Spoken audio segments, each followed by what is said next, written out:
What's going on, guys? Today is Wednesday, June 17th. We've got 4 games on the board in the FIFA World Cup. Let's do a quick recap of the picks from Tuesday, June 16th while we have a moment. Also, please leave a like, comment, and subscribe if you can. It really helps the channel grow. Anyways, so yesterday we went 1-3 on our picks and predictions. Not a good day. We were extremely unlucky, and I emphasize extremely unlucky, to lose the France money line under 3.5 goals pick. It was 2-0 France in the 95th minute, and that somehow lost with 2 goals being scored in the final 3 minutes of stoppage time. And then, so that was horrible. That was terrible, terrible luck. Second game yesterday was Iraq and Norway. We needed Norway to win to 0. That didn't come close at all. Norway's defense was very casual in that game. And then Argentina and Algeria was our only bet that won on the day. We had Argentina money line under 3.5 total goals, so that was good. And then Austria and then Jordan. We had the Austria money line parlayed with the under 3.5 total goals, and what do you know? It's 2-1, and in the 99th minute, a handball results in a penalty, of course. A meaningless third goal for Austria costs us our bet, and we go 1-3 on the day, but that's all right. We look to bounce back here today on Wednesday, June 17th, and we've got some very interesting games on the board to go ahead and look at. First up, we've got Portugal and the Democratic Republic of Congo.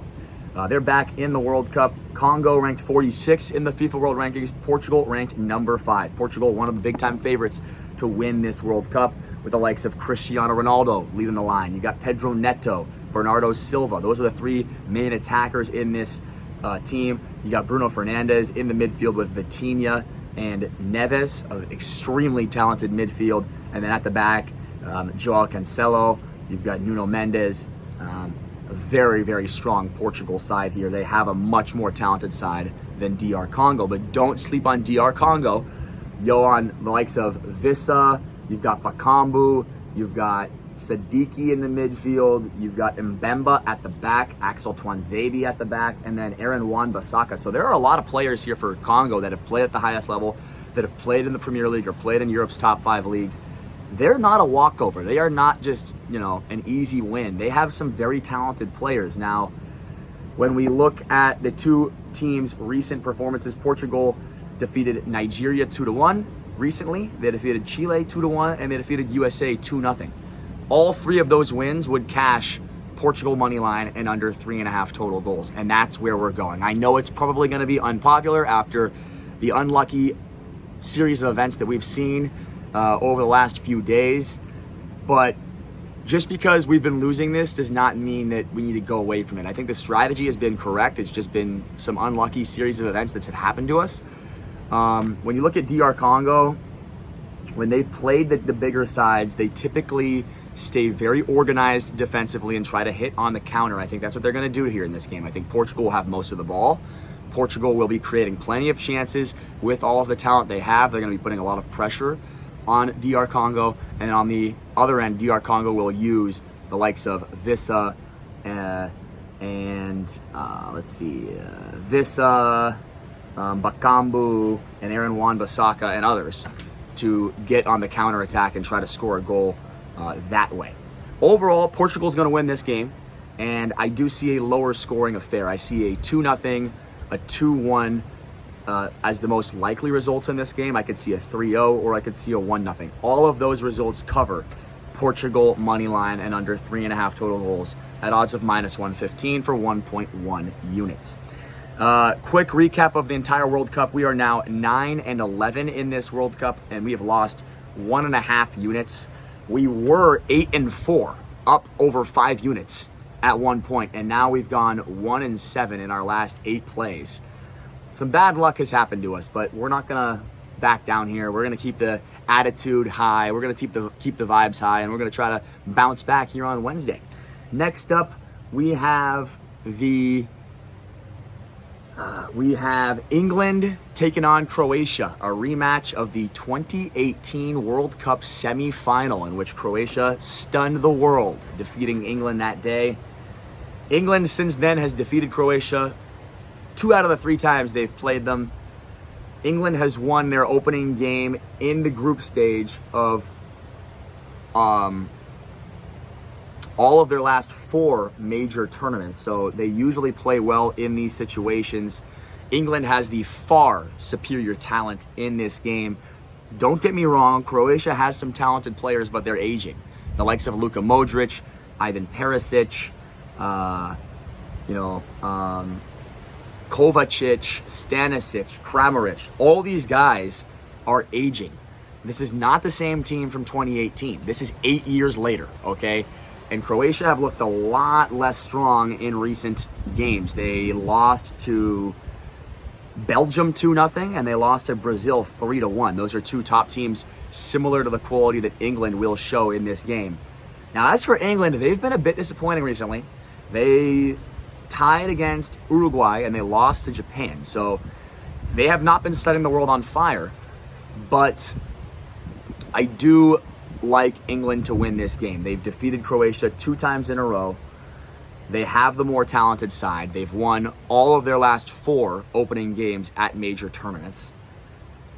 And this is not the same Croatia side that we saw 8 years ago defeat England.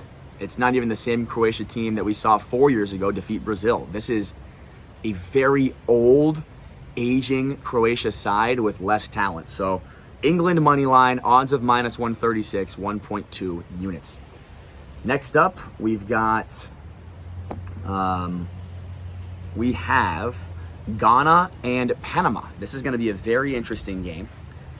Ghana and Panama. This is probably going to be one of the closer games of the day. Not much separating the 2 sides. Ghana have some very good players. Inaki Williams, Antoine Semenyo, Jordan Ayew come to mind immediately. They've got a strong attack. Now, as for... and Sulemana. Sulemana is on Atalanta. But for Panama, there's really not much quality to discuss. They don't have any big-name players, but they grind. We've seen them in the CONCACAF against USA, and they grind. They are grinders. They will battle hard. They will play hard. They will play a little bit dirty. And overall, I do think they have enough quality to get at least 1 goal in this game. Ghana, I think, will score as well. They've got plenty of attacking quality, as we've just mentioned, with Antoine Semenyo, Jordan Ayew, and Inaki Williams, along with Sulemana as well.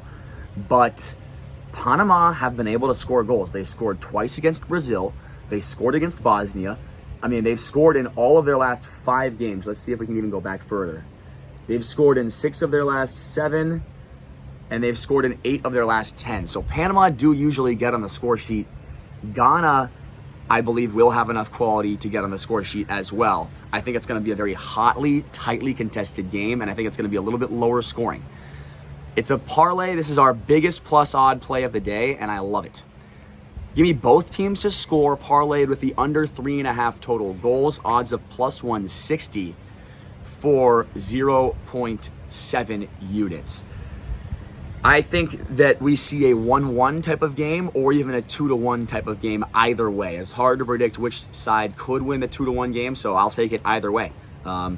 Both teams to score an under 3.5 total goals at odds of +160 cashes a 2-1 either way, and it also cashes the 1-1.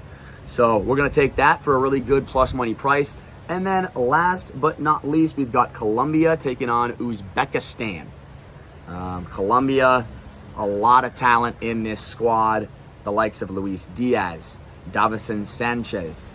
You've got Jefferson Lerma, Munoz. So they've got a lot of quality players. You've got Suarez up top, who plays for Sporting Portugal. And then as for Uzbekistan, they really don't have much quality at all. The only player I really know is Abdukir Kusanov, who plays for Manchester City, very young player, defender. But yeah, I mean, I think Colombia are the far better side. They're ranked 13 in the FIFA World Rankings. Uzbekistan ranked 50. When you look at the recent games, Uzbekistan lost to the Netherlands 2-1, and they lost to Canada 2. But that, my phone storage became full really quickly there. But anyway, so both of those recent results for Uzbekistan satisfy the prediction that I've made in this game, which is Colombia money line and under 3.5 total goals at odds of -120. My reasoning is Colombia should win this game. I think Uzbekistan make this game quite ugly and slow. Uzbekistan know that they don't have as much quality as Colombia. They're going to try to sit back, defend, and hit on the counter. And Colombia in general, when they win, they do win and they satisfy this bet. It's in their recent wins, it's hit 2 out of the last 3 times. It's hit 3 out of the last 4. So, yes, I do like Colombia money line and under 3.5 total goals at odds of -120. They've got the more quality, and I think Uzbekistan make this game quite ugly. And I could see Colombia winning 2-0, 3-0. Those are probably my most likely scenarios. I could also see a 1-0 or even a 2-1. It covers all of those. The only thing that it hurts us, I think, the only way we lose this is if it goes 4-0 or 4-1 or 3-1. But yeah, Colombia money line under 3.5 total goals. So those are my 4 plays for the day. Coming into today, Wednesday, June 17th, we're 9-11 on the FIFA World Cup. We're down 1.5 units, trying to get back into the green here today with some winning plays. Recap of the bets for today. We're going to take Portugal money line and the under 3.5 total goals for -115. We're going to take England money line -136 for 1.2 units, and that Portugal play is 1.1 units. Sorry. We're going to take the under 3.5 total goals and both teams to score in the Ghana against Panama game for odds of +160, 0.7 units risked. And then we'll take on Colombia money line and the under 3.5 total goals for odds of -120, 1.2 units. All right, guys, thanks so much. Make sure to like, comment, and subscribe. It really helps the channel grow. And I'll see you guys tomorrow. Good luck out there in the FIFA World Cup, and let's enjoy another great day.